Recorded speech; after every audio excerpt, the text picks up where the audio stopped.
जगद्गुरु तुकोबराय सांगतात की संत चरण रज लागता सहज वासनेचे बीज जळून जाईल. काय सांगतात की बाबा संत चरण रज, चरण म्हणजे पाय आणि रज म्हणजे पायाचे कण, की बाबा संत चरण रज लागता सहज, संतांच्या चरणाचे रज जर आम्हाला सहज जरी लागले, काय झालं त्यांचं जर आम्हाला सहज जरी सानिध्य प्राप्त झालं तर वासनेचे बीज जळून जाय म्हटले, निघून जाय नाही. मग वासना काय आहे? आपल्या अंतःकरणामध्ये जी वासना साठली ती वासनेचं बीज काय मुळासकट जळून जाय असा शब्द उल्लेख केलाय की काय जळून गेलं पाहिजे. त्याचा अर्थ असा आहे की एखादी वस्तू जळाली की ती पुन्हा उपलब्ध होण्याची, पुन्हा तीच जागृती होण्याची तिची गॅरंटी नसते. होती का? एखाद्या ठिकाणी असं झालं, तुमच्या गावात असं झालं का एखादा माणूस मेल्यावर जाळल्याच्या नंतर तू उठला डबल, असं झालं का? तुम्ही जेवण केलं नाही का? जेवण केलं नाही का? मी काही वेगळी दिसरले का? तशा मला काही बोलते ना. आता काय झालं मग तुम्हाला बोलायला? बोलत चला. म्हणजे मी पहिली सूचना अशी दिली की कीर्तन म्हणजे बोलू नका, मध्ये बोलू असं म्हणलं, एकमेकींशी बोलू नका, माझ्याशी बोला, मी समर्थ आहे. हा काय सांगितलं की वासनेचे बीज जळून जाय, की बाबा वासनेचे बीज मुळासकट जळून जाय, म्हणजे ती वासना परत आमच्यामध्ये येऊ नये. आणि मग जर ही वासना समोर जर नष्ट झाली तर मग काय होईल महाराज? तर मग राम नामे उपजे आवडीन सुख घडोघडी वाढू लागे, की बाबा एकदा का राम नामाची आम्हाला आवड काय होईल, वासना का समूह नष्ट झाली, वासना जर जळून गेली तर मग आम्हाला राम नामाची आवड निर्माण होईल. आणि एकदा का राम नामाची आवड निर्माण झाली तर आमच्या सुखामध्ये दिवसांदिवस काय होईल? भर पडत जाईल. आता सुखाची व्याख्या तुम्ही आम्ही या संसारामध्ये सुख पाहत बसतो, पण सुख प्राप्त होतं का? हो नाही. सुख कशाच प्राप्त? कारण सुखाचा विचार नाही कोठे, सुखाची गोष्ट लांब ठेवा, पण सुखाचा विचार सुद्धा संसारामध्ये कुठे येऊ शकत नाही. म्हणून तुकोबरायाने सांगितलं की बाबा जे माझं परम सुख आहे, मग सुख कुठे आहे? तुझे पायी सुख सर्व आहे. सर्व सुखाचे आगर बाप रखुमा देवीवर, सर्व सुखाचे आगर म्हणे नरहरी सोनार, सर्व सुखाचे आगर जनी म्हणे शारंग धर. काय सकल संतांचा जर आपण अभ्यास केला तर संतांनी सुख हे परमात्म्याच्या चरणाजवळ मानलं. कुठे मानलं? चरणाजवळ मानलं. आणि का कारण आहे का? तर खरं सुख संतांच्या देवाच्या चरणाजवळ आहे. दुसरं तिसरं आपल्याला कुठे सुख प्राप्त होत नाही. कारण या संसारामध्ये सुखाचा फक्त भास आहे. मौलिक ज्ञानोबरायांची ओवी पहा, जैसे नक्षत्राची आभासा साठी धातू झाला तया हसा, माझी रत्न बुद्धीची आशा रिघोनिया, की बाबा एखादी नदी असावी, नदीच्या काठावरती एक झाड असावं, त्या झाडावरती मोत्याचा हार लटकलेला असावा, त्या मोत्याच्या हाराचं प्रतिबिंब पाण्यामध्ये दिसावं आणि सगळ्या तुमची आमची धडपड त्या पाण्यामधल्या हार घेण्यासाठी चालली आहे. मला सांगा किती प्रयत्न केल्याच्या नंतर तुम्हाला तो हार प्राप्त होणार आहे? किती प्रयत्न केल्याच्या नंतर? शक्य का ते? नाही. त्याचं फक्त आपल्याला प्रतिबिंब पाण्यामध्ये दिसतंय, पण तो हार मिळणं आपल्याला शक्य नाही. त्याच प्रकारे या संसारामध्ये सुखाच आहे. या सुखामध्ये आपल्याला फक्त सुखाचा भास आहे. संसारामध्ये काय आहे? सुखाचा भास आहे. पण खरं सांगू का, खरं सुख कुठे आहे? परमात्म्याच्या चरणाजवळ आहे. मग तुकोबराय सांगतात की बाबा मग रामनामे उपजे आवडी सुख घडोघडी वाढू लागे. मग बाबा सुख वाढल्याने काय होईल? कंठी प्रेम दाते नैनी निरलोटे हृदयी प्रगटे रामरूप. कुठे प्रगट होईल? परमात्मा आमच्या हृदयामध्ये. कारण पहा, परमात्म्याला जर शोधायचं असेल तर त्याला आपल्याला कुठे काशीला जाण्याची गरज नाही, आपल्याला बनारसला जाण्याची गरज नाही, आपल्याला कुठे अयोध्येला जाण्याची, खरं कुठेही जाण्याची गरज नाही. केव्हा? जेव्हा परमात्मा आपल्या हृदयामध्ये स्थापन होईल. पण हृदयामध्ये केव्हा परमात्मा विराज होईल? तुका म्हणे चित्त करारे निर्मळ येऊनी गोपाळ राहे तेथे. जेव्हा आपलं हे अंतकरण, आपलं हे चित्त जर निर्मळ असलं तेव्हा काय होईल? आपल्या अंतकरणामध्ये परमात्मा मग हृदय प्रगटे रामरूप. काय बाबा? जेव्हा अंतकरण स्वच्छ असेल. मग अंतकरण स्वच्छ काय?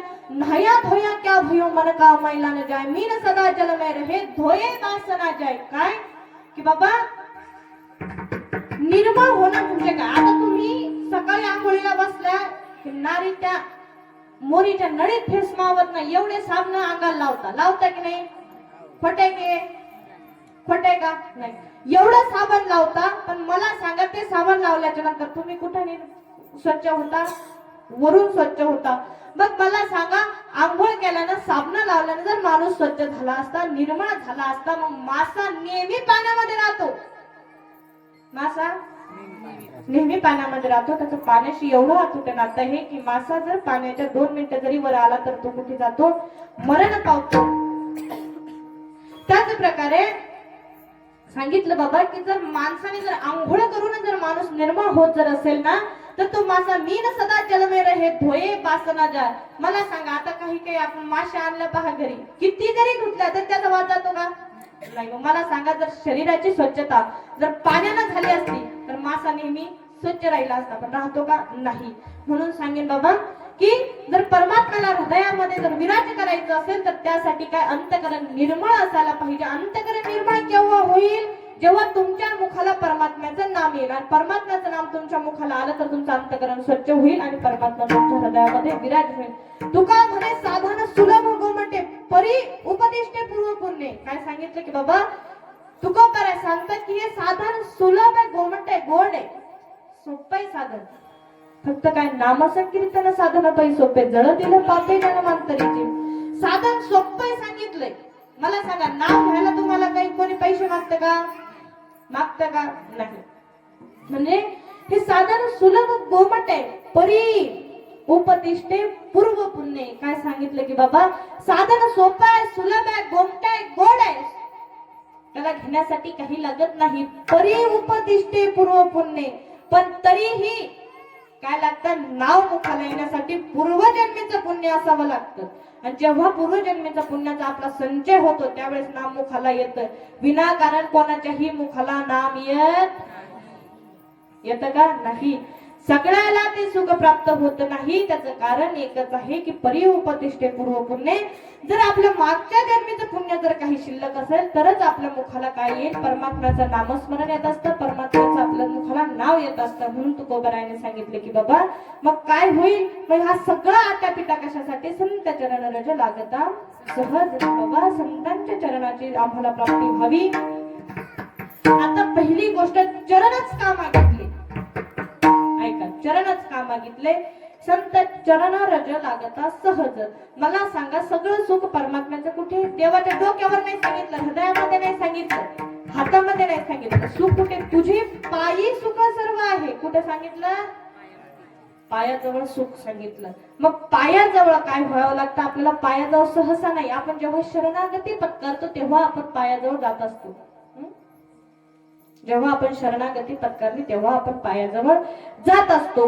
मग मला सांगा, एक वेळेस आता काही मी रात्री सांगितलं पहा, ज्या वेळेस महाभारताचं युद्ध सुरू व्हायचं, महाभारताचं युद्ध सुरू होण्या अगोदर काय झालं?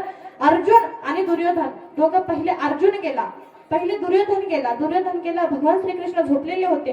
दुर्योधन डोक्याकडून बसला. कुठे बसला? डोक्याकडून बसला. थोड्याच वेळानंतर अर्जुन आला. अर्जुन भगवंताच्या चरणाकडून बसला, म्हणजे पायाकडून बसला. काही वेळानंतर भगवंताला जाग आली. भगवंताने उठून पाहिलं, म्हणाले, बोल अर्जुना, काय पाहिजे? दुर्योधन म्हणाला, देवा येडं लागलं का काय रे? मी केव्हाच आलो, आताच नाही आलो, मी केव्हाच आलो, आणि तू तरी अर्जुन माझ्या मागून आला. तरी आधी अर्जुनाचं नाव घेता, आधी अर्जुनाला विचारलं काय कारण आहे असं? देवा मी आलो, माझ्याकडे पाय. त्यावेळेस देवाने सांगितले की बाबा हे बघ, तू माझ्या कुठं बसला? डोक्याकडून बसला. डोक्याकडून कोणाला काही दिसतं का? दिसतं का? नाही. तो डोक्याकडून बसला म्हणे अर्जुन चरणाजवळ, म्हणून तो सहज बसला. मग मला सांगा, डोक्याकडून माणसाने कधी बसू नाही, चरण का मागितले? मला सांगा, डोक्याजवळ कोण बसतं?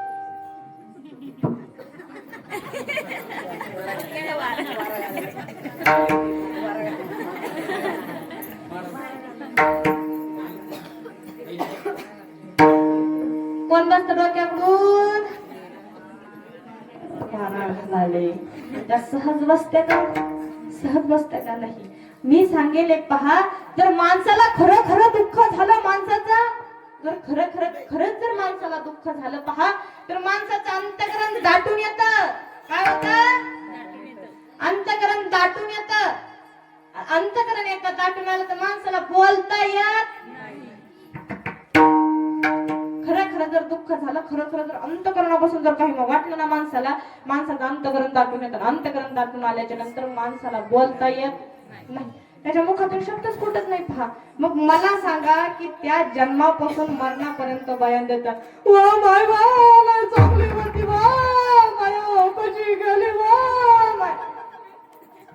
त्याचं काय राहतं पहा. मग जन्मापासून मरणापर्यंत सगळं बयान देतात. मग त्याला बोलता कसं येतं.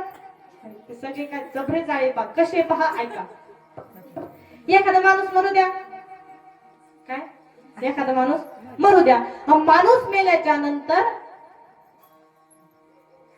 आता सहज एखादी बाई वारली.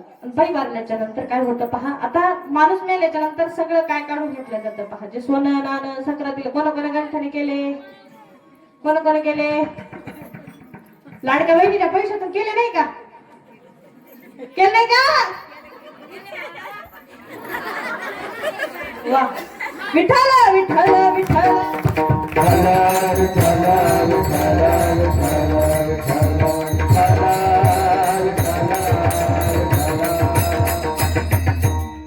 मेल्यानंतर सगळं काढून घेतलं जातं.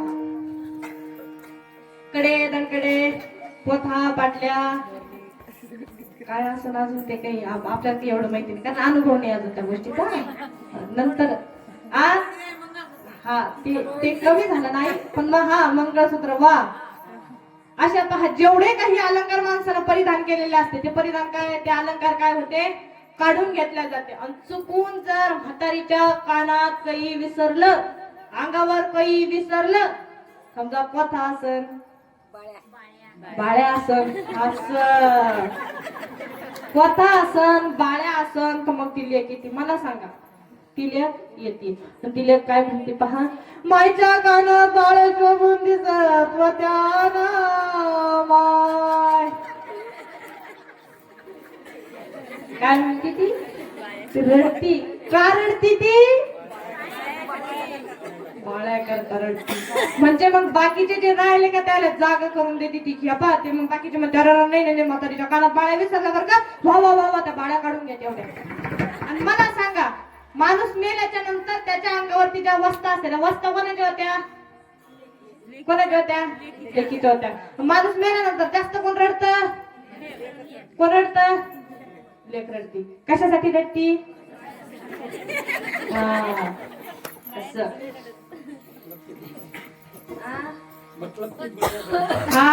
असं बाबा खरं मतलबाची दुनिया आहे काही नाही पहा. अरे ज्या वेळेस तुम्ही मरताना मेल्याच्या नंतर तुम्हाला ज्यावेळेस अग्निदाह दिला जातो त्यावेळेस ढंढण ढंढण ढंढण ढंढण तुमचं शरीर पेटत असतं. पण त्यावेळेस कोणी पाहत नाही. सगळे असे बाजूला पाहत असतात. तुम्ही एकटेच जळत असतात. कोणी पाहत नाही तुम्हाला. क्या भरोसा है जिंदगी का, क्या भरोसा है जिंदगी का, क्या भरोसा है जिंदगी का, क्या भरोसा है जिंदगी का. साथ देती नहीं, साथ देती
नहीं है किसी का.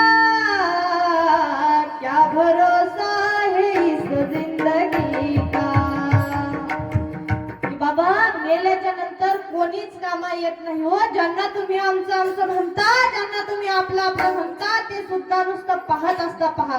आणि एकदा का 13 दिवस झाल्याच्या नंतर कोणी तुमची आठवण बी काढत नाही बरं का. तुम्ही मेल्याच्या नंतर किती जरी ओरडू जरी पाहिलं तुम्ही तरी तुमचे कोणी आठवण काढत नाही. म्हणून एकच सांगेन बाबा की जोपर्यंत जिवंत आहे तोपर्यंत नुसते धावधाव करू नका. याच्या त्याच्या मागं नुसतं धावू नका. हे माझं ते माझं ते माझं ते माझं ते माझं नाही. अंती जाशील एकल प्राण्या माझे माझे म्हणून. शेवटी नुसतं माझं माझं म्हणून एकला नाही रे नाही कुणाचे नाही रे नाही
नाही रे नाही कुणाचे कोणी बाबा. मेल्याच्या नंतर कोणी पाहणार नाही हो तुम्हाला. तुम्हाला एकट्याला जाणार नाही. माणूस एकटा येतो आणि एकटा जातो. मेल्यावर तुम्हाला कोणी विचारणार नाही. तुकोबरा सांगतात संत करणाऱ्याच्या लागता सहज वासनेचे बीज जळून जाईल.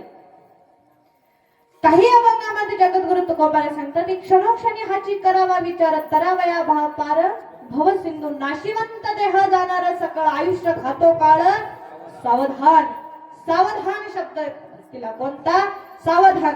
सावधान शब्द का सावधान शब्द एखाद्या ठिकाणी असा रस्ता असला पण रस्त्याच्या ठिकाणी जर वळण असलं तर आपल्याला आधी सावध केलं जातं काय की सावधान पुढे वळण आहे, सावधान पुढे काम चालू आहे, सावधान पुढे शाळा आहे, सावधान पुढे गाव आहे. आपल्याला आधी ज्या ठिकाणी आपल्याला पुढे काहीतरी अवघड आहे, पुढे काहीतरी वाईट आहे किंवा अवघड आहे की त्यापासून आपल्याला काहीतरी धोका होऊ शकतो, त्रास होऊ शकतो, असं जर आपल्याला काही असलं तर त्याआधी आपल्याला सावध केलं जातं. कुठेही आपल्याला काय केलं जातं, सावध केलं जातं. आता लग्नामध्ये पहा ब्राह्मण वा सावध करतात. कोण? सावधान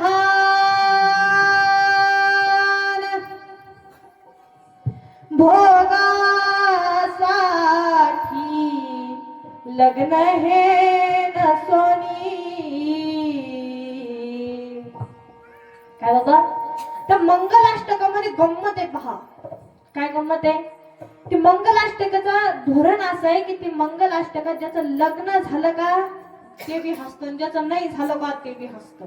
ज्याचं कोण विचारा कोण कोण हसतं? ज्याचं झालं का ते काय हसतं, वा वा वा आपलं बी असं झालं होतं, असं झालं होतं, असं दणकं झालं होतं म्हणून ते हसतं. आणि ज्याचं झालं नाही का ते म्हणतात आपलं बी असं झालं रे, ते हसतं. म्हणून मंगलाष्टकाची गंमतच वेगळी आहे. पहा, सावधान या शब्दाचा अर्थ की बाबा पुढे काहीतरी वाईट घडणार आहे म्हणून आधी सावध केला जातो. मग लग्नात ब्राह्मण बुवा सावध करत असतात, पण लग्नात त्या मंगलाष्टकात ध्यान देऊ नाही का? पहा, इतक्या गोड मंगलाष्टक आहे. पहा, तू पोर नाही आता, बाबा आता तू पोरगा नाही राहिला रे, आता तू देव झाला. साधा सुद्धा देव नाही रे, नवरदेव झाला. साधा सुद्धा आहे का? नाही, नवरदेव झाला. त्या लग्नातले शब्द असे पहा, साधे शब्द कसे पहा, त्या मुलाला नवरदेव, वरवर जायचे. पहा, नवरदेव, नवरी, वरबाप, वरमाय, काहीच काम नाही तिला लग्नाच्या दिवशी. नुसतं शेवया हान, आयर जमा कर, पोहे हान, दुसरं काहीच काम नाही तिला. वाट्या भरून पोहे हान, याच्या व्यतिरिक्त काहीच नाही. वरमायाला काही काम राहतं का? त्या दिवशी त्या टेक गाजून घेत असत्या. पहा, पहिले ते काय होतं पहा, पहिले त्या वरमायाचा थाट कशाचा, वाट्या पोहे सगळं मान पान सगळं काही तिचं. आणि नंतर पहा दुसरा तरफडा तो आत्याचा, आत्याचा. पहिले आता नवरदेव स्टेजवर येतो, पहिलेच तो डीजे वाजू वाजू 7:30चं लग्न 10:30 वाजते लग्नाला लागायला डीजे मुळे, म्हणून ते कदरेल राहतं पहिलं. आणि आईन गेटाच्या तोंडाजवळ आलं का, गेटाच्या तोंडाजवळ त्या आत्याचा तरफडा पिपाड घेऊन, काही नाही इतक्या चिपक्यासाठी ते पिपाड घेऊन हिंडते साऱ्या माणसात. पिपाड पिपाड काय म्हणतात तुमच्याकडे? टाकी. भागा भागाचा पहा, आपल्या महाराष्ट्राचं वैशिष्ट्य असं आहे की 12 कोसावर भाषा बदलत असते. पहा, ती टाकी ते मुसळ घेऊन येत असते. पहा, मग ती कशासाठी? फक्त नुसत्या त्या साडीच्या. बरं, त्या आत्याचा एका लग्नात मी गेले, आईन लग्नाजवळ गेले. पहिली गोष्ट, लग्न लागायला उशीर झाला होता. त्या डीजेने इतकं बावळट हे केलं. पहा, एका ठिकाणी लग्न डीजे चालू झाला. डीजे चालू झाला, ते वरबाप वरमाय ते बाकीचे जेवढे माणसाचे होते ते कदरून गेले. म्हणले बाबा कवाचं लग्न लागायला आलं म्हणे, अजून लग्न लागलं नाही. 7:30चा टाइम दे, 9:30 वाजून राहिले म्हणे, अजून लग्न लागलं नाही म्हणे. आणि मला त्या लग्न सोहळ्याला काय होते, आपली उपस्थिती होती, म्हणजे मला बोलवलं होतं. पहा, आमंत्रण होतं मला त्या लग्नाचं. गेले मी तिथे गेल्याच नंतर कीर्तन आटपल्यावर गेले बरं का.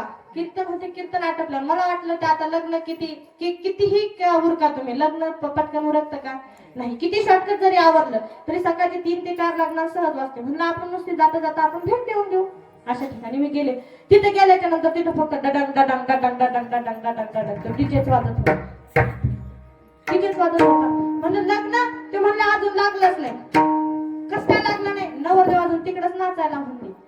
म्हणून नवरदेव नाचायला, मग आता करायचं काय? म्हणलंय वाजू किती राहिले, वेळ काय, टाइम काय, आता झालं काय, वाजले किती, लग्न केव्हा लावायचं, नवरी कधी न्यायची, वापस कधी आणायची, असं झालं. आणि नंतर मग काही वेळाने ते म्हणले की ह्या नवरदेवाचा डीजे सुरू व्हायले म्हणे. तो नवरदेव काही कोणाला ऐकना झाला, तो काही कोणाचा ऐकू आला नाही. म्हणलं असं का, काही विषय नाही. म्हणलं एक आमच्या सोबत एक आज नाही आले पाहते, कारण मी इथं असल्यामुळे आज कीर्तन आणले नाही. तर माझ्यासोबत एक बाबा असतात पहा आमच्याच गावचे. ते बाबा सत्यनारायणच्या पूजा, लग्नाच्या पूजा ते करत असतात. पहा, तर ते बाबा होते सोबत. म्हणलं बाबा एक काम करा, तुम्ही मंगलाष्टका सुरू करा. तिथे गेले. म्हणलं बाबा तुम्ही काहीच करू नका, मंगलाष्टका सुरू केला. त्याने मंगलाष्टका त्याने केलं. सावधान. नवरदेवाला वाटलं नेमकं झालं काय, आपण इकडे लग्न कोणा सांग, दुसरा त्यांनी उभा केला. त्या नवरदेवाला खोटं नाही सांगा, त्याला तिकडे तो डीजे सोडून गेला, तसाच पळत म्हणतात आला. विठ्ठल विठ्ठल विठ्ठल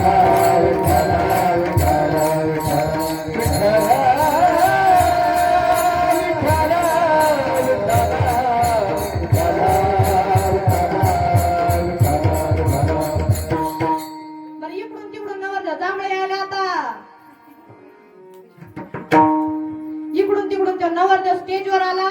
नवरदेव स्टेजवर आल्याच्या नंतर पहिले ब्राह्मणांनी मंत्र म्हणतात. ब्राह्मण बुवा ते मंगलाष्टका म्हणतात.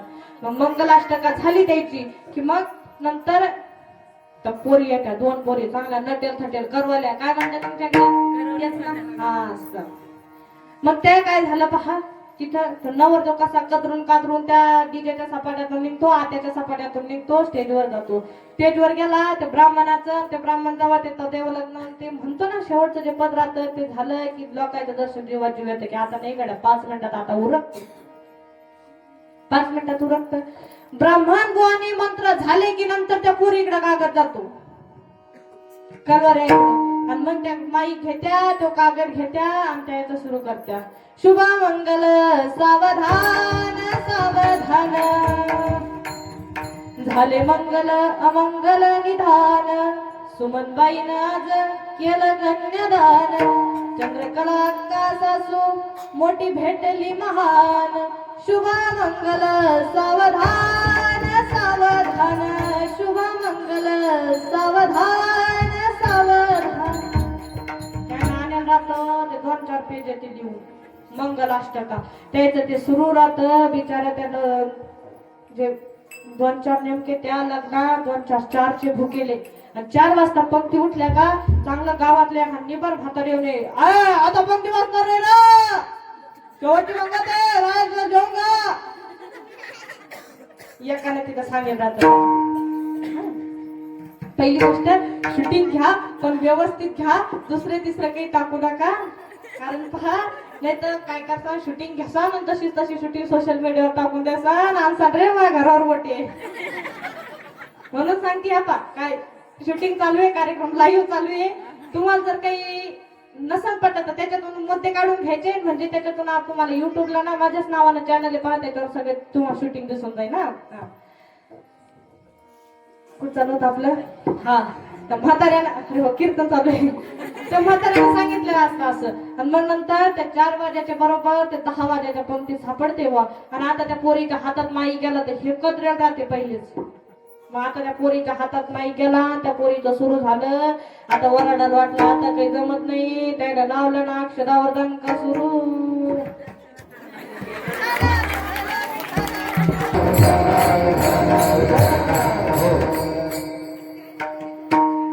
प्रत्येक गोष्टीच्या आधी आपल्याला सावध केलेलं असतं. मग आपल्याला संतांची वाणी सुद्धा तेच सांगते की बाबा वाईट लाईनाला जाऊ नको रे पहिले सावध करत असतात. पहा सगळेच आता तरी पुढे हाची उपदेश नका करू नाश आयुष्याचा सांगतात की बाबा आता तरी पुढे इथून मागे जाऊ दे पण इथं आता नाही तर काही म्हणतात की महाराज काय कराव आयुष्य गेलं आता पहिल्यापासूनच मांडी टाकली आता जर शेवटी आलं आता कशाला माळ टाकायची नाही रे बाबा.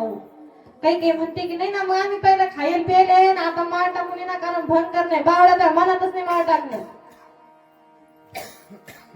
सांगेन मी की तू बरोबर सांगतात की आता तरी पुढे मागलचं जाऊ दे रे पण आता पुढे सुधर मागलचं काही लक्षात घेऊ नको पण आता पुढे सुधर.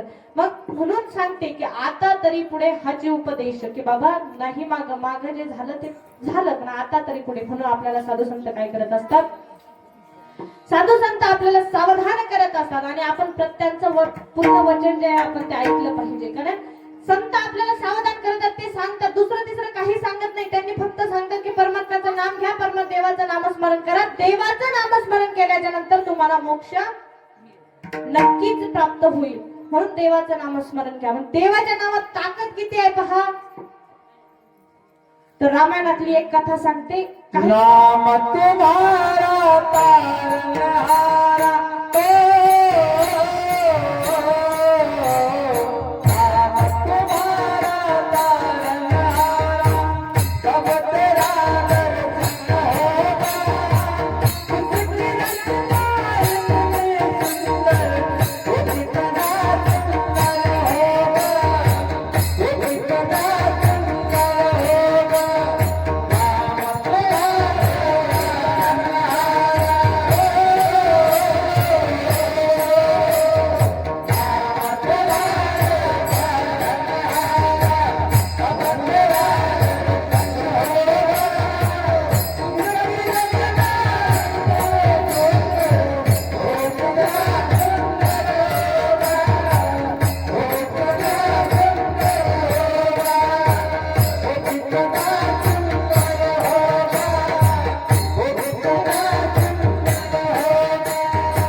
जिनकी रचना इतनी सुंदर ओ कितना सुंदर होगा. की बाबा ज्या परमात्म्यानं सृष्टी निर्माण केली, आता सृष्टीचं पहा किती सुंदर.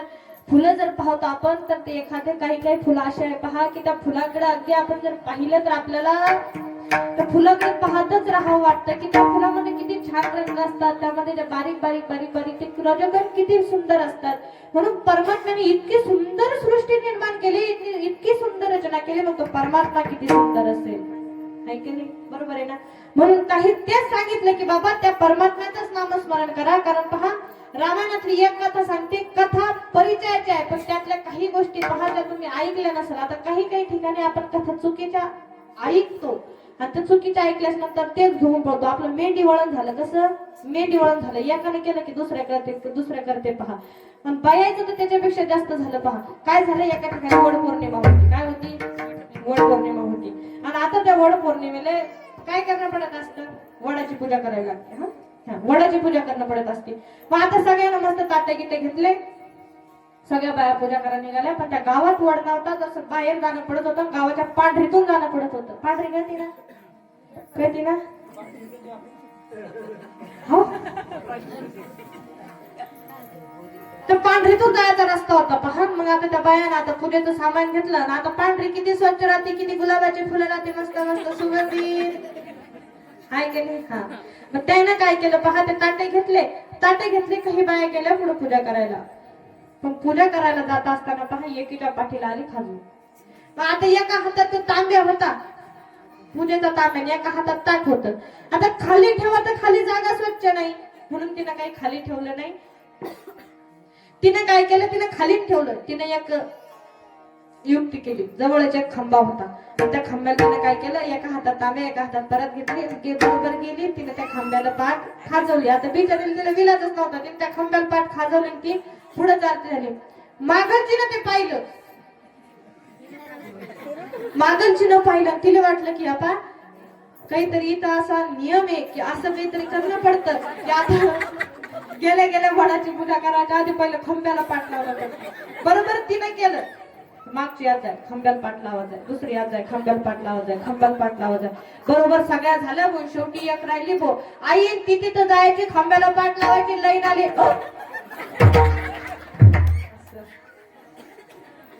म्हणजे एकीने केलं की सगळे करत असतात. मकर संक्रांतीचा सण होता. मकर संक्रांतीच्या दिवशी एका बाईने काय केलं, पूजा पाठी केली. बिचारी घरी येत असताना तिचं जे वाणाचं ताट होतं ते वाणाचं ताट सांडून गेलं. आणि तिथं सांडलं आणि आता त्या पूजेच्या ताटात आपलं हळदी कुंकू असतं पहा, हळदी कुंकू काही पूजेचं जे साहित्य असतं ते ताटात असतं.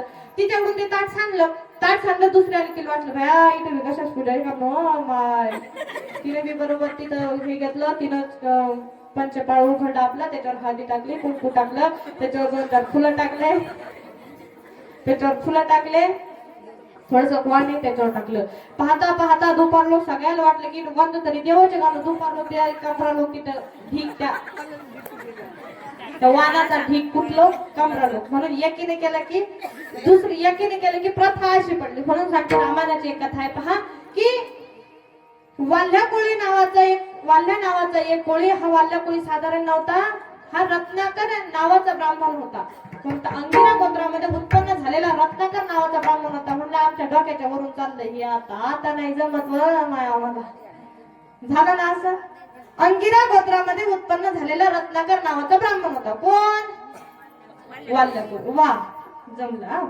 कोण होता? वाल्ल्या कोळी. मग त्या वाल्ल्या कोळ्यानं काय केलं पहा, त्या वाल्ल्या कोळ्याचा बिझनेस होता की जो त्या जंगलातून जायचा, त्या जंगलातून जाणाऱ्याच्या प्रत्येकाची तो काय करायचा, हत्या करायचा. हत्या करत असताना त्यानं रोज त्याचं पाप एवढं झालं होतं की त्याने एक माणूस जर मारला तर तो ज्वारीच्या दाणे एवढा एक खडा टाकत होता. किती? ज्वारीच्या दाणे एवढा एक खडा त्याच्यात टाकत होता. आणि एक खडा त्याने टाकल्याच्या नंतर ते राजन एवढाले होते की ते राजन लहान नव्हते. त्या राजनातून एक हत्ती जात होतं, एका वेळेला एक हत्ती जात होतं. एवढे मोठाले ते राजन. ज्वारीच्या दाणे इतके असे त्याचे 7 राजन भरले होते. विचार करा त्याचं पाप किती असेल. 7 राजन भरले. नंतर नारद महर्षींची की संतांचं येणं आपल्या जीवनामध्ये किती सुखदायी असतं, संतांचं येणं आपल्या जीवनामध्ये किती आवश्यक असतं ते सांगते पहा. नारद मुनी त्या रस्त्याने जायला निघाले. नारद तिकडे नका पाहुणं, ते बाळाचा बिचाराचा झोपायचा वेळ झाली त्याची. तर नारद मुनी त्या रस्त्याने जात असताना नारद मुनीने पाहिलं की एक वाल्हा नावाचा कोळी प्रत्येक जंगलामधून जाणाऱ्या प्रत्येक व्यक्तीची हत्या करतोय. त्यावेळेस वाल्ल्या कोळ्याने त्या नारद मुनींना पाहिलं. आता नारद मुनीची संपत्ती उघड उघड दिसत होती. काय? हातामध्ये चिपळ्या, खाली पितांबर, वरती उघडेच आणि 2-4 गळ्यामध्ये रुद्राक्षाच्या माळा. याच्या व्यतिरिक्त काही होतं का त्यांच्याकडे? उघड उघड संपत्ती होती. मग मला सांगा की वाल्मिकी ते वाल्हा कोळा का अडवत होता? त्याला काहीतरी त्यांच्याकडून घेणं असायचं आणि ते नंतर त्याचा प्रचार करू नये म्हणून तो त्याला काय करायचा? जागीच ठार करायचा. मग आता नारद मुनी आले तर नारद मुनीकडे घेण्यासारखं आहे काय? काहीच नाही ना. जिथं गेले तिथं सगळं द्यायचं, सोबत द्यायचं. काही मागं पुढं आहे का? नाही. नारद मुनी त्या ठिकाणी गेले. मला सांगा त्या वाल्ल्या कोळाला अंदाज तर आला असेल की कोणत्या माणसाजवळ काय आहे, कोणत्या माणसाजवळ किती. मला सांगा आपल्या जरी गावातलं एखादं जर असलं ते वांगे ऐकायला कधी 1 महिनाभर जर सरळ सरळ ते वांगे टमाटे घेऊन जर बाजारामध्ये बसलं, 1 महिन्याच्या नंतर त्याला एवढा परफेक्ट अंदाज येतो की त्याने बच्चत जरी भरली ना आपल्या त्या कटोऱ्यात थैलीचं त्याने तेवढं टाकलं की बरोबर ते 1 किलो भरतं. वर भरत नाही, खाली भरत नाही. भरत का नाही? मग जर आपल्याला 1 महिन्याचा एवढा अनुभव येतो तर मग ते त्यांनी किती त्या वाल्ल्या कोळ्याने किती पापे केले होते, किती जणांना मारलं होतं. मग त्याला अंदाज आला ना सांगा की नारद मुनीकडे काय आहे. एवढा अंदाज तर त्याला आला असेल ना नारद मुनीकडे काय आहे. मग आता वाल्ल्या कोळ्याला जर हे माहित होतं की नारद मुनीकडे काहीच नाही, मग तरी का अडवलं?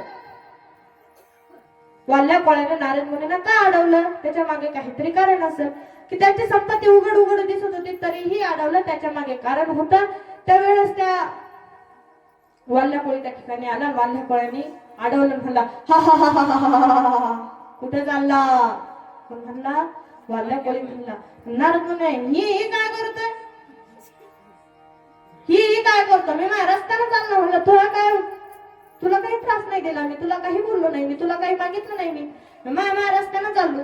मग नंतर नारद मुनीने असं म्हणण्याच्या नंतर तो म्हणला की बाबा या जंगलामध्ये जितके काही लोक आले तेवढ्याला तर मी जिवंत सोडले नाही. पण काही असे आले की त्यानं नुसतं मला पाहिल्याच्या नंतर त्याचे जेवढे काही शिशु क्रियाकर्म असते ते तिथं जागे झाले, नुसतं पाहिल्या झाले. तू सरळ सरळ पुढे येतो, सरळ सरळ मला विचारतोय की तू कोण, तू कुठला? एवढी हिंमत कशी आली? तुझ्याजवळ काहीतरी आहे. नारद मुनीने सांगितलं पाय ना बाबा काय आहे माझ्याजवळ, जेवढं असेल तेवढं घेऊन घे, जे असेल ते घेऊन घे. नारद मुनीने असं सांगितलं. त्यानंतर वाल्हा कोळा म्हणाला की नाही, तुझी संपत्ती दिसत नाही, तुझ्याजवळ काहीतरी अशी गोष्ट आहे की त्या ठिकाणी तू काय करतो? निर्भयपणे जगत आहे, निर्धास्तपणे आहे, तुला कोणत्याही गोष्टीची भीती नाही. अरे मला नुसतं पाहिलं लोकांनी जागीच जीवन सोडले आणि तू माझ्या पुढे येऊन माझ्या पुढे काय करतोय? रूपात दाखवतोय. म्हणजे तुझ्याकडे काहीतरी गोष्ट असायला पाहिजे. नारद मुनीने सांगितलं की बाबा माझ्याकडे काहीच नाही, माझ्याकडे फक्त एकच आहे. काय आहे ते? म्हणजे परमात्म्याचं नामस्मरण आहे. नारद मुनीने सांगितलं माझ्याकडे काहीच नाही बाबा, माझ्याकडे फक्त राम नाम आहे, ते राम नाम घेतो का? मग नारद मुनीने सांगितलं की मला हेच पाहिजे, पण मला राम राम म्हणता येणार नाही. मग तुला काय म्हणता येईल? मरा राम राम म्हणता येत नव्हतं, पाप एवढं शिल्लक होतं. मग मरा म्हण. मग मरानं उद्धार काय होईल बाबा? तर तू काय करशील? अढळपद प्राप्त करशील. आणि मग नंतर वाल्मिकी असे झाले की त्यांनी रामायण घडायच्या आधी रामायण लिहिलं. केले रामायण रामाधी. रामायण कोळियाची कीर्ती वाढली गारा, केले रामायण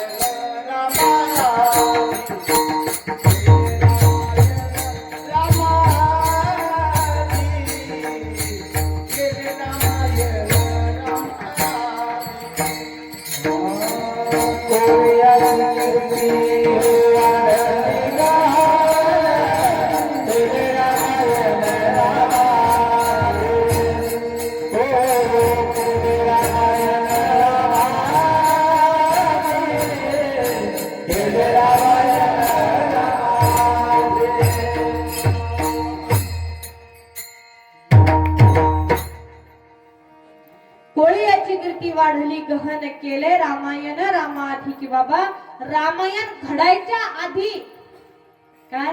रामायण घडायच्या आधी काय केलं? रामायण लिहिलं. कोणी? वाल्मिक ऋषीने. पाप किती होतं की ज्वारीच्या दाणे एवढे 7 राजन भरले होते पापाने. किती? 7 राजा तरी एकदा राम नाम घेतलं आणि त्या राम नामाने काय झालं, उद्धार झाला. मग मला सांगा, त्या राम नामाने दगड तरली, दगड पाण्यावरती तरली, मग तुम्ही आम्ही माणसं आहे, आम्ही तरणार नाही का? निश्चितच तरू. पण आम्हाला त्या गोष्टीचा नापाड आहे, काय आम्हाला त्या गोष्टी आवडत नाही, आम्हाला त्या गोष्टी पचत नाही, आम्हाला देवाचं नाव घ्यावंसं वाटत नाही. खरं सांगू का, लटिके ते रुचे साच कोणाही न पचे. माणसाला खोट्या खोट्या गोष्टीचं काय झालं, कीर्तन जर ऐकायचं म्हणलं तर कीर्तन म्हणल्याच्या नंतर पहिले कॉमेडीचा विषय उभा राहतो. कीर्तनात गेलो आता आपल्याला लय मोठं हसायला भेटणारे, महाराज लय हसवणारे, फक्त आपल्याला एवढं दिसतं. पण नाही रे बाबा, कीर्तन हसण्याचं साधन नाहीये. कीर्तन माझ्या माऊली ज्ञानोबरायांनी काय लिहिलं, माझ्या तुकोबरायांनी काय लिहिलं ते सांगण्यासाठी, त्यांची परंपरा पुढे चालवण्यासाठी कीर्तन असतं. विनोदाची कथा गोडवा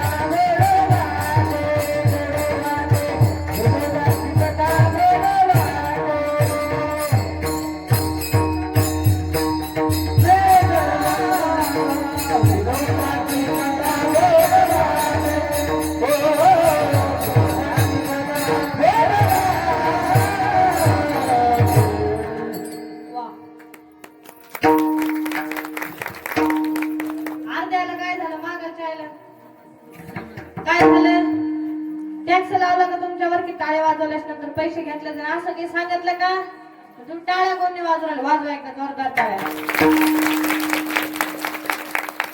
असं की बाबा विनोदाची कथा गोड वाटते, की आपल्याला जे खरं आहे ते आवडत नाही, आपल्याला जे विनोद आहे ते विनोद आम्हाला आवडायला लागतात. म्हणून सांगेल की नाही बाबा, कीर्तन हे आपल्या आत्मकल्याणासाठी कीर्तन असतं, कीर्तन हसण्यासाठी नसतं. सांगेल मी की आपल्याला परमात्म्याच्या नावाचा लय कंटाळा, ते नाव आपल्याला घ्यावंसं वाटत नाही. पाहिजे एक म्हातारी होती, ते म्हातारी एवढी कुचर होती की तिने कधी देवाचं नाव घेतलं नाही, कधी देवाचं नाव घेतलं नाही. पण मग तिचे जे 2-3 पोरं होते, ते 2-3 पोरं अशी कीर्तनामध्ये येऊन बसत होते, कीर्तन ऐकता ऐकता त्याला थोडीफार देवाची गोडी लागली. मग त्यांनी ठरवलं की आता काहीतरी पण म्हातारीचा आपण काय करू, की नेमका शेवट तो जसं गोड करू, आपण शेवटी तरी तिचं काहीतरी गोड करू, तिच्या हातून आपण पुण्य करून घेऊ. मग पुण्य कसं करायचं यायनं प्लॅन केला, की घरात धान्याच्या पोताड्या लागल्या होत्या, धान्याची रास लागली होती. यायने ठरवलं की आपण एक चाकू घ्यायचा, त्या पोतडीवर मारायचा, मग त्याच्यातून धान्य गळाल्याच्या नंतर मग म्हातारी ते पाहिजे, म्हातारी म्हणेल की बाबा त्यातनं धान्य गळतंय, निदान त्याला शिवा तरी काय, शिवा हे कोणाचं नाव आहे, भोले बाबाचं नाव आहे, भगवान शंकराचं नाव आहे. मग त्याला वाटलं की ह्या निमित्तानं का होईना पण म्हातारीच्या तोंडात एकदा तरी देवाचं नाव येईल. त्यांनी ठरवलं असं. बरोबर घरी गेले, आणि घरी गेल्याच्या नंतर त्यानं बरं हे घेतलं, चाकू घेतला, त्या पोतडीवरती मारला, त्याच्यातून धान्य गळायला लागलं. ते म्हातारी म्हणते, मेले हो, कळतं का नाही रे, त्यातनं धान्य बदा बदा कळते, त्याला टाका तरी घाला.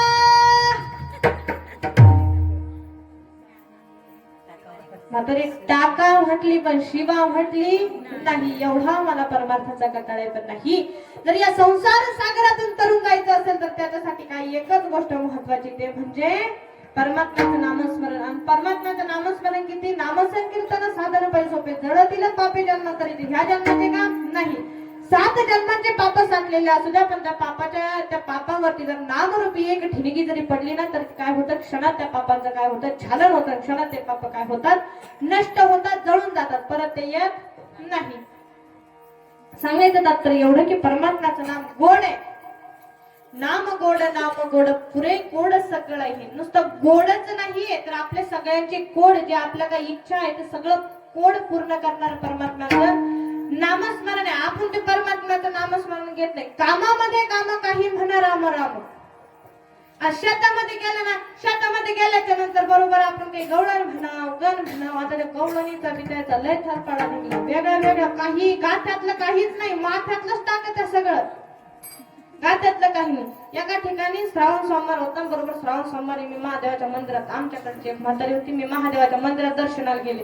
आणि दर्शनाला गेल्याच्या नंतर ती म्हणत होती, पार्वती कसा केला गणपतीनं महादेव संन्यासी, पार्वती कसा केला गणपतीनं महादेव संन्यासी. ऐकलं तेव्हा म्हणलं, मी आता म्हातारे टोले खायचेच काम करते ना, तुला काय करणार म्हणलं, तो कसा झाला काय झाला, कुठलचं डोकं कुठं नको लावायचं. म्हणले बाई मग कसं म्हणू आम्ही गाणं, कसं म्हणू देवाचं. म्हणलं मग शिव भोळा चक्रवर्ती त्याचे पाय माझे चित्ती वाचे वदता शिव नाम तयान वादी क्रोध काम.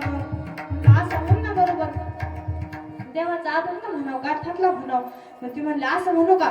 तिनं सुरू केलं, शिव भोळा चक्रवर्ती तुई माय मई चुलती. म्हणलं डोक्यातच हलवून घ्यायचे काम आहे. म्हणून सांगेन बाबा की नाही विनाकारण आपण डोके चालू नका, एकच म्हणाव पण गोड म्हणाव. कसे म्हणाव, एकच म्हणायचे पण गोड म्हणायचे. त्यांना काय होतं, आत्म्याला शांती भेटते. जसं विनाकारण नका आणला जो कुठलच्या कुठं. आता पहा सकाळी बी काही काही काकडा घेते पा. आता किती सुंदर सकाळी सकाळी किती भारी सुंदर काकडा चालतो की नाही. हा सुंदर असा काकडा चालतो. पण काही काही काय करते, रातच्या झोपा व्हायला राहत नाही कीर्तनात. इथलं नाही हा, इथलं कीर्तनात इथलं नसतच काही, तिकडचं असतं. झोपा व्हायला राहत नाही. सकाळी सकाळी उठतं बरोबर, उठते त्या झोपा बरोबर तशाच काही चहा पिते बिचारे, पाणी मारते तोंडावर, बसते देवाच्या मंदिरात. काकडा उठवला देवाला वाटतं आता नेमकं मंदिरात थांबा का मंदिरातून पडून जाऊ, मेळच लागत नाही त्याचा कशाचा. म्हणून सांगितलं की भजन करावं पण गोड करावं. पण ज्याला गाता येत नाही त्याला गायाचा लय तरफडा, ज्याला गाता येत नाही त्याला गायाचा तरफडा, ज्याला बोलता येत नाही त्याला बोलायचा लय तरफडा. खरं खरंय ते. काही काही लग्न श्राद्धांजली वाहते, सत्य परिस्थिती, लग्न श्रद्धांजली वाटते. एकाने काय झालं, माझं कीर्तन झालं, कीर्तन झाल्याच्या नंतर मग ते कोणीतरी एक उभं राहत असतात, धन्यवाद ताई खूप छान अशी सेवा दिली तुम्ही, पहा असं तसं ते म्हणाल उभे नसते रात का मागून. हा मग तसं माझं कीर्तन झालं, मी बाजूला बसले. कीर्तन झाल्याच्या नंतर तो माणूस उठला, बरोबर त्यानं माईक घेतलं आणि माईक घेतला. ताईची अतिशय सुंदर अशी सेवा झालेली आहे, ताईच्या अमृतवाणीतून आपल्याला प्रबोधन झालेलं आहे. म्हणून सगळ्या गावकऱ्यांच्या वतीनं ताईला भावपूर्ण श्रद्धांजली. पण ज्याला गाता येत नाही त्याला गायाचा चालायचं, म्हणजे ज्याला बोलता येत नाही त्याला बोलायचा तरफडा. काय काय म्हणते ते, एखाद्या ठिकाणी 10व्याचं 13व्याचं जर भाषण करायला गेलं अंत्यसंस्काराचं, की बाबाच्या आत्म्याला शांती लावो. आणि बाबांचे अंत्यसंस्काराबद्दल, बाबाच्या रक्त विसर्जनाच्या दिवशी बाबांना विनम्र अभिवादन नाही, त्यांच्या आत्म्यात शांती लाभो असं नाही. तेव्हा ते बाबांचं आता अंत्यसंस्काराच्या दिनी बाबांचे हार्दिक अभिनंदन. ज्याला बोलता येत नाही त्याला बोलायचं लय तरफडा पहा. आणि खरं सांगू का, काही काही नुसतं हाताने पाचका करून घेता पाहिजे. एकानं मला माझं कीर्तन ठेवायचं होतं आणि कीर्तन मग त्याचा फोन आला मला, म्हणलं ताई आपल्याला तारीख घ्यायची आहे. म्हणलं बोला बाबा. मी तारीख पाहिली, तारीख योगायोगानं खाली होती. मग म्हणलं की ताई आपल्या मानधनाचं काय, तुम्ही पाकिट किती घेता काय घेता. म्हणलं या बाबा आपण काही पाकिट ठरवत नाही, पण एक सांगते म्हणलं की तुमचं आमचं एवढं एवढं अंतर आहे, निदान 10,000 करा म्हणलं. सांगितलं मी त्याला, बरोबर सांगितलं. म्हणलं बाबा 10,000 करा. तुम्हाला ताई 10,000 लय झाले ना, थोडेफार काही कमी करा. आता तुम्ही जवळचे आहे म्हणे, आपल्या जवळचे संबंध आहे आपले, थोडेफार काही कमी करा. म्हणलं बाबा चालेल तुमच्या मताने घ्या म्हणलं. ते म्हणलं वाटलं सेवा तर सेवा. बरं झालं, त्यानं मला बोलवलं पुढं. झालं कीर्तन व्यवस्थित कीर्तन झालं, सगळ्याला कीर्तन पडलं. कीर्तन झाल्याच्या नंतर त्यानं माईक घेतला, माईक मध्ये ते बोलायला लागलं, या बरे तुम्ही वरंगण्या बरोबर जमा करत नाही, येण्याच्या येळ वरंगण्या भरत नाही, म्हणून आपल्याला असे हलके फुलके मारा जावे लागतात. तुम्ही पुढच्या वर्षी चांगल्या वरंगण्या जमा करा, चांगले पैसे जमा करा, आपण मोठा मारा जाणून. हलके फुलके महाराज नाही. म्हणून सांगितलं बोलता येत नाही त्याला बोलाचा तरफडा, त्याला गाता येत नाही त्याला गायचा तरफडा. आता पहा ते माठातल्या ओव्या अशा सुरू करतात. आता एका ठिकाणी एक बरोबर निंदत होती आणि निंदता निंदता मी ते ओव्या ऐकलं. ओव्या अशा ऐकल्या, ती म्हणत होती, गजानन बाबा त्या दरवाजाले मोर,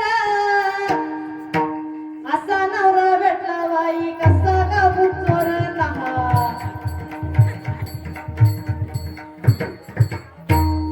ओवी ओवी काय म्हणत होती, ओवी म्हणत होती. आणि एक म्हणजे आता शेतामध्ये ओळ म्हणतात, तुम्ही म्हणता की नाही, पण ते ओव्या म्हणायचे ऐकले, काहीतरी भजन म्हणावं, देवाचं नामस्मरण करावं. नाही तरी तुझा मधुर उत्तर तिधला सुस्वर नाही देवे, नाही तया विना भुकेला विठ्ठल, येईल तैसा बोल रामकृष्ण. की नाही बाबा, तुम्ही काहीही म्हणा, तुम्हाला जर काहीच येत नसेल ना, तुम्हाला स्वर कळत नसेल, ताल कळत नसेल, काही करू नका, पण निदान काय म्हणा, रामकृष्ण हरी जरी म्हणलं तरी ते काय होतं, परमात्म्याला प्राप्त होतं, परमात्म्याला प्राप्त होतं. म्हणून मी सांगते, शेतामध्ये एक निंदत होती आणि निंदता निंदता तिनं ओव्या सुरू केल्या. काय सुरू केलं, ओव्या सुरू केल्या. आता ओव्याची अशी गंमत असते पहा, खायचं एकाच गायचं एकाच. ओव्या कोणावर म्हणता माय मावल्या तुम्ही, माहेरावर ओव्या राहत्या. खात्या कोणाचं, नवऱ्याचा. गात्या कोणाचं, भावाचं. लेकिन ओवी सुरू केली. लिंबाच्या झाडा खाली आपला भाऊ दारू पाडी, कोण मेल्याने केली काळी हरी पोलिसाची गाडी.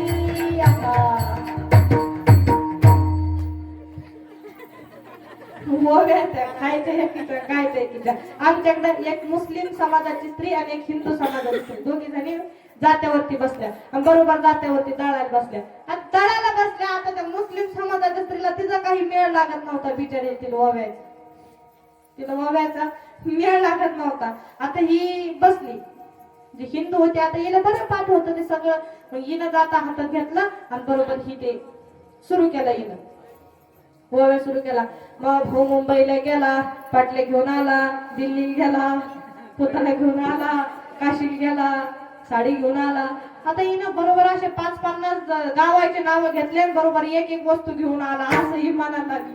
आता त्या जे मुस्लिम समाजाचे तिने मेळच लागत नव्हतं, नेमकं गावाचं नाव कोणत्या घ्या आणि कोणत्या वस्ताचं नाव घ्या, ती मेळच लागत नव्हतं याचा कशाचं. ती म्हटलं आता काय आपल्याला आली बाबा. आता ही म्हणून राहिली, तिने ऐकून घेतलं तिचं बरोबर, नुसतं तिने ऐकून घेतलं, तिने श्रवण भक्तीचा आनंद घेतला. तिने काय केलं, फक्त तिचं ऐकून घेतलं. मग आता ऐकून घेतलं आणि ही म्हणली की फरजाना मैच बोल रही, भाषा त्यांची हिंदी, मैच बोल रही, तू बोल बोले 2-4 ओव्या. आता ह्या फरजानाला काय मेहनत लागलं. आता हिला वाटलं की इतके शहराचे नाव घेऊ तर इतक्या गावाचे नाव घेऊ तर हिनं सुरू केलं, तेरा जिधर गया वो मेरा उधर गया, तेरे भाई को बुलाया वो मेरे भाई को बुलाया.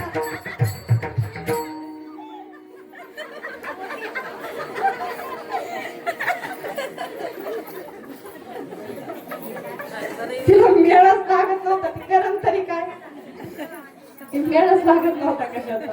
तिला त्या ओव्या सुरू केला. म्हणून सांगेल पाहिजे की गाता येईल तेनेची गावे, येरी हरी हरी म्हणावे. ज्याला गाता येतं त्यानंच गाव बाबा. पण सांगेल की ज्याला गाता येत नाही त्याला गायाचं कणकण, जर बोलता येत नाही त्याला बोलायचं कणकण. पण आपल्याला चांगले दिग्गज कलाकार लाभले, सगळ्यांचे म्हणजे सगळ्याच गुणीजनांचे साथ आहे पहा. मग तुकोबरा हे सांगतात बाबा की संत चरण रज लागता सहज. बाबा वेळ जसा कमी आपल्याकडे, तो म्हणजे वेळ कमी आहे. संत चरण रज लागता सहज. मग बाबा की हे संतांचे चरण जर आम्हाला सहज जरी लागले तरी आमच्या जीवनाचं काय आहे, हे सोनं होणार आहे, आमच्या जीवनाचा उद्धार होणार आहे. मग काय बाबा, संत चरण रज लागता सहज, वासनेचे बीज जळून जाईल. आणि एकदा काय हे वासनेचे बीज जळून गेलं की मग काय होणार आहे, अभंगाचं दुसरं चरण. मग राम नामे उपजे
मग राम नामे मग राम नामे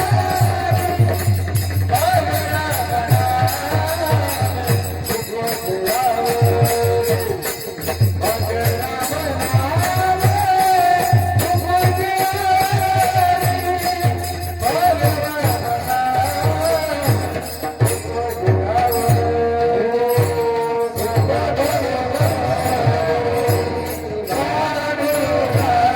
राम नामे सुख यावे मग राम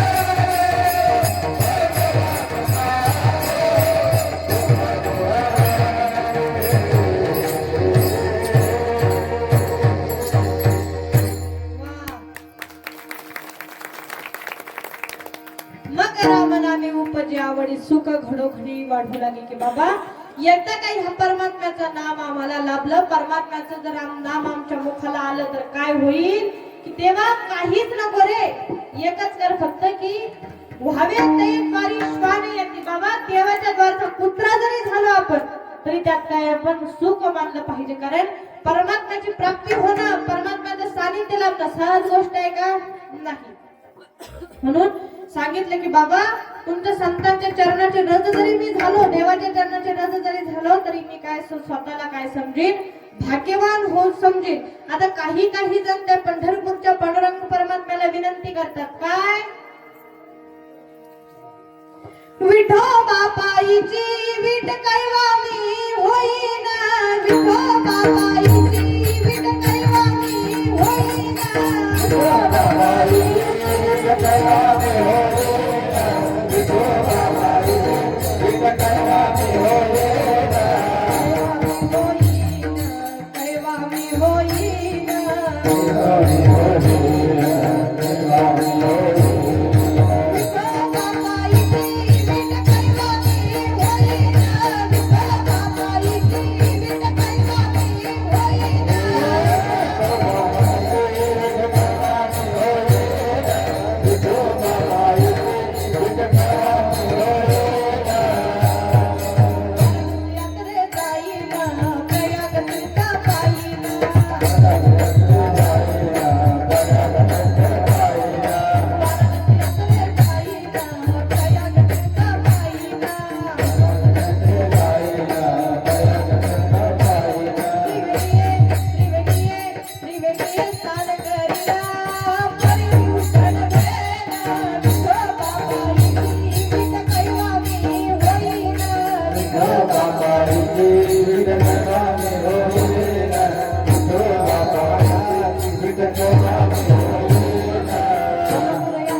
बाबा पांडुरंगा तुझ्या पायाची वीट जरी मला केलं तर तुझ्या पायाची वीट जरी मी झालो ना तर जेवढे काही चारी धाम आहे, जेवढे काही तीर्थ आहे तेव्हा ते तुझ्या पायावरती सामावले आहे.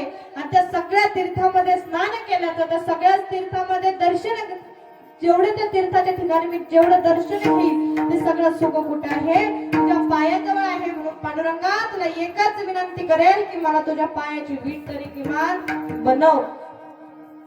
देवाचं येणं, देवाचं नाम मुखाला येणं मी पहिलं सांगितलं, परी उपदिष्टे पूर्व पुण्य की बाबा देवाचं नाव सहजासहजी मुखाला येतं का? नाही येत.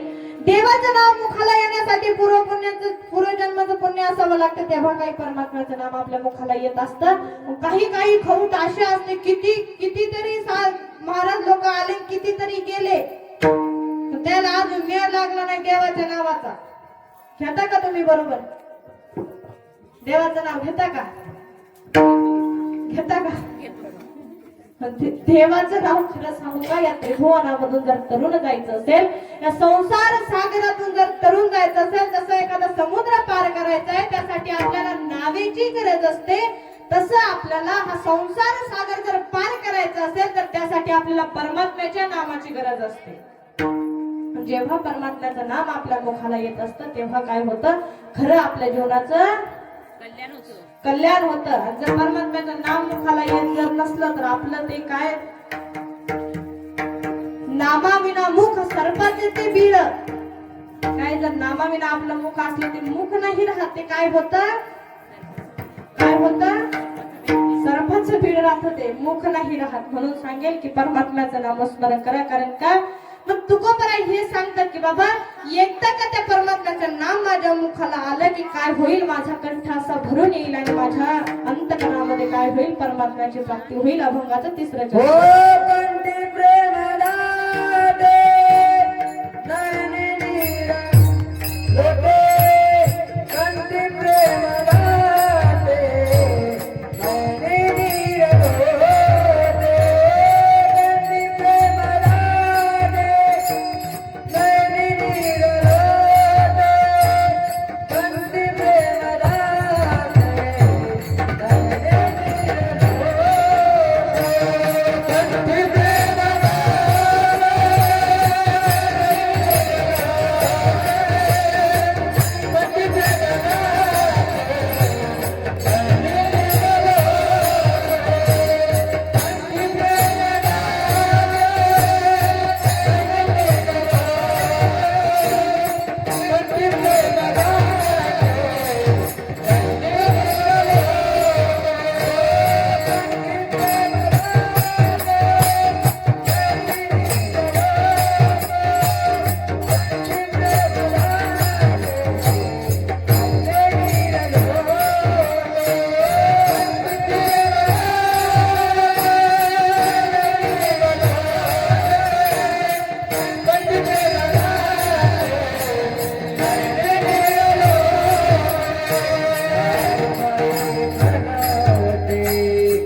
दाटे नैनी निरलोटे हृदय प्रगटे राम रूप. की बाबा एकदा का त्या परमात्म्याचं नाव मुखाला आलं ना, त्या परमात्म्याची जर मूर्ती जर आपण पाहिली ना तर कंठ असा गदगदित होतो. आणि एकदा का कंठ गदगदित झाला तर ते माणसाच्या डोळ्यामधून अश्रू यायला लागतात. खरं सांगू का, आपण किती आरडू जरी मेलं तर आपला परमार्थ खरा केव्हा ठरायचा माहितीये का? ज्यावेळेस तुम्ही भगवंताच्या मंदिरामध्ये जातात, मंदिरामध्ये नमस्कार केल्याच्या नंतर ज्यावेळेस तुमचा कंठ भरून येतो, डोळ्यामधून अश्रू वाहतात, तेव्हा खरं समजायचं की आपला परमार्थ खरा आहे. आणि जरी एरवी जर आले नाही तर मग समजायचं की आपलं चाललं टिकीमिकी चालू, फक्त देवाकडे हाजरी लावणं चालू, तर नंबर येत नाही, दुसऱ्या हाजरी लावणं चालू. म्हणून सांगेन बाबा की काही नाही, परमात्म्याचं नामस्मरण आहे. परमात्म्याचं नामस्मरण जेव्हा तुम्ही लहान असता पहा, मग लहान असताना केव्हा येईल तर तुम्ही तुमच्या मुलावरती जर संस्कार केले तेव्हाच परमात्म्याचं नामस्मरण. कारण पहा, आपण जर आपल्या मुलांना जर शिकवलं नाही तर मुलं पुढे चांगले घडत नाही. म्हणून मुलावरती चांगले संस्कार द्या. आणि एकदा का मुलावरती संस्कार कोण देतात? जेव्हा तुम्ही त्यांच्यावरती संस्कार करा. कारण जुनं ते सोनं राहतं म्हणतात. आता जर एखाद्या पोरीला जर साधी सर्दी खोकला जरी झाला, नवीन लग्न झालेल्या नवीन पोरीला सर्दी खोकला जरी झाला तर त्याला 2-3 दिवस ऍडमिट करावं लागतं दवाखान्यामध्ये. लागतं की नाही? 2-3 दिवस ऍडमिट करावं लागतं. जुन्या म्हातारी एवढ्या ठणठण राहते, एवढ्या ठणठण राहू द्या, किती मोठा कार्यक्रम असू द्या, किती मोठा, त्याचं बरोबर लक्ष असतं. जर मोठ्याचं लग्न व्हायला असतं, लहानाचं जर लग्न असलं, मोठ्याचं झालं आणि लहानाचं जर लग्न आहे आता, तर लग्नात ती बरोबर पाहती सोनाच्या कोणत्या पाहुणे आलं, कोणा काय आयर केलं, कोणती साडी दिली, कोणच 5 ओळा द्याला. मग म्हणते की नाही माय, तिच्या सगळ्यांना का पोळ्या खावला केले ना हो माय पुढे. म्हणता का नाही असं? म्हणता ना म्हाताऱ्या? त्याला सांगेन की बाबा, एकदा दशरथ राजाने फक्त पाहिला होता की आरशात पाहिलं, कानाजवळचा केस पांढरा दिसला, नंतर राजाने तसं ठरवलं की आता राज्य करायचं नाही, आता सोडून द्यायचं. आणि दशरथ राजाने त्यावेळेस राज्याचा भार कोणावरती सोपवण्याचा प्रयत्न केला तर आपल्या मुलावरती. आमच्या भस्मात गावऱ्या गेल्या तरी वळणावर आले नाही, तिकडे जाते. आता काही पहा, आयुष्यभर त्याने कधी चांगलं कर्म केलं नाही, कधी चांगलं देवाचं नाव घेतलं नाही, म्हातारपणात माळ टाकली. आपल्यासारखे विचारले की बाबा माळ टाकली, काय भारी काम केलं बाबा तुम्ही. खरं वैराग्यवान म्हणावं लागेल तुम्हाला, त्यागी म्हणावं लागेल. खरं तुम्ही त्याग केला की चांगल्या गोष्टीचा तुम्ही त्याग केला. असं जर आपण म्हणले की ते म्हणते नाही महाराज कशाचं, आता चावत नाही ना, चावत नाही म्हणून आता माळी घातल्या. म्हणून परमार्थ जोपर्यंत चांगले आहे का तोपर्यंत करून घ्या. आता काय होतं पहा, त्या म्हाताऱ्याची गंमत लय भारी राहते. आमच्या शेजारी एक म्हातारी होती, पण त्या म्हातारीच्या कचाट्यात मी सापडतच नाही. कारण आपलं काय 12 गावाचं पिप्पा म्हणजे काय ते आहे की भारी. हा तेच आलं समजा. मी एका ठिकाणी राहतच नाही. पहिली गोष्ट ना, असले बी कीर्तन कधीच असले तर कधी तिकडेच राहावं लागतं. जर कीर्तन असले तर कीर्तनात सकाळी जावं लागतं, म्हणजे रात्री सगळे झोपायच्या वेळेस जावं लागतं, सगळे झोपल्याच्या नंतर यावं लागतं. आता पहा, आमच्या शेजारी म्हातारी काय झाली बरोबर, आता मला कीर्तनाहून गेले मी की कधी लांबचं जर असलं तर मग सकाळी 3, 4, 5 कधी वाजतात पहा. मग मी बरोबर असे 4-5 वाजले का आणि तिच्या जर कचाट्यात सापडले का ती खराटे मारत राहते बाई. खराटे मारत असताना ती काय तिच्याकडे एक मांजर पाळले तिनं. तर मांजराचे एवढे डोळे, आणि ते मांजर बरोबर सकाळी झाले का ते अंगण झाडत असली का तिच्या शेजारीच बसून राहतं. आणि ती म्हातारी माझ्याकडे पाठी म्हणते बस ना, किती गाडलं थिंबतो, कितीकच पैसे कमवतो, कितीकच इवळतो बाप्पा. बोक्याला तिला बोक्याला मनात राहते, मलाच टोमले देते. अशा म्हातारे एवढी चिकटी तिनं काही, ती कोणाला कधी दान धर्म करत नाही, कधी देवाचं नाव घेत नाही, कधीच तिचा मेळ लागत नाही, कशालाच मेळ लागत नाही. पण काय झालं, एकदा तिनं असेच घरात बसली. मी घरी होते त्या दिवशी, मी तिला कचाट्यात सापडले. आई त्या दिवशी घरी होती, तिनं पाहिलं तिने एका वाटीत शेंगदाणे ठेवले होते, असे पुढे ठेवले आणि एक पोरगे गेलाय, ते असं जात असं हळूहळू गेलं ते तिच्याकडे. आणि त्यानं काय केलं, गप्पन एक मूठ मारली, ते शेंगदाण्याची मूठ भरली आणि त्यानं काय केलं, खिशात हात घातला, ते बाहेर पळायला लागलं. ते म्हातारीने पाहिलं बरं का, मी आश्चर्यचकित झाले. म्हणलं ही म्हातारी कोणाला कधी काही देत नाही, आता हिच्या पुढून पोरांना मूठभर शेंगदाणे घेऊन पळाले, अजून बोलली नाही, नेमकं काय झालं असं. म्हातारी विचारलं की म्हातारी म्हणलं काय झालं नेमकं. ते म्हातारी म्हणते की बाई तुला काय सांगू, आणि ती शेंगदाण येरी काही कामच म्हणलं माझी चांगली शेंगदाण दिसत होती म्हणलं ते तरी तू असं का. ते म्हणते नाही ना माझ्या चवून टाकू नाही म्हणली का चवून टाकले होते म्हणली, आणि मग नंतर ते उरले म्हणून त्या लय अवघडे पहा. एकदा आम्हाला तोडायच्या त्याच्या पण शेंगा. पहिली गोष्ट मी 4-5 दिवसापासून घरी होते. म्हातारीनं म्हणलं, म्हातारी म्हणजे मम्मीनं बरं का, मम्मी म्हणली की आता बरं आता तुम्ही घरी भैया घरी येत होता, म्हणली आता घरी तुम्ही काय करा आता जपान तोडून घ्या बरं आपली. म्हणलं जपान मला काम सांगायली, म्हणलं या 2-4 कीर्तन शिल्लक करते म्हणून असे की काम आपल्याला सांगायचे नाही. म्हणलं बाबा आपल्याला काही ते जमत नाही, डोक्याच्या वरचे काम आहे म्हणलं. मग म्हणले आपा कीर्तन नाही त्याला काही आळंदीला जाणं नाही, तुला काही कीर्तन नाही, गुपचाप बसा इथं आणि गुपचाप शेंगा तोडा, हाय 2-4 दिवस तर माझ्या जीवाला आसरा करा. म्हणलं अहो तू 2-4 रोजदारनी लाव म्हणलं, जास्त कशाला ताण घेतली. मम्मी म्हणली आपा रोजदारनी लावल्या असत्या पण भानगड अशी झाली की ते येपाय. पहिली गोष्ट शेंगा कमी तर गारा जास्त. म्हातारे का त्या बाया काय करते म्हणे की 1 शेंग टोपल्यात ताट टाकत्या आणि 2 शेंगा तोंडात टाकते. 1 शेंग टोपल्यात टाकत्या 2 तोंडात टाकत्या, म्हणून आपल्याला ते परवडत नाही. तुम्ही काही करू नका, एकच काम करा की काय करा सगळे आपण घरचे बिलकुल जपान तोडू घेऊ. म्हणलं या तू टाक घेऊ नको, जपानही तोडू आपण, जपानही तोडू तो रोज तसंच राहील. आणि जे जपानीच्या शेंगा आहेत त्या बी तशाच तसं राहील. म्हणलं रोजदार फक्त रोजदारने पाहायचं काम माझ्याकडे सोपं. म्हणलं मी रोजदारने पाहू म्हणते काय म्हणे मग कर म्हणे तर मनासारखं. मी केले हो, म्या 2-4 बिना दाताच्या म्हाताऱ्या बिना दाताच्या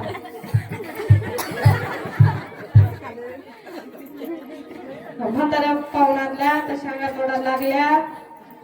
शेंगा तोडता मी बाहेर आले. म्हणलं मा आणि आता आपलंच घरचं आहे बर का, पण जास्त लाजू नका माय, खायला वाटले ना तर खाऊन घ्या बर का, कोणाचं तुम्हाला बंद नाही. ती म्हणली बाबा काय खातो काय खाते म्हणलं आता कोणाला जातच नाही. म्हणून म्हाताऱ्याला गोडीच्या पहा.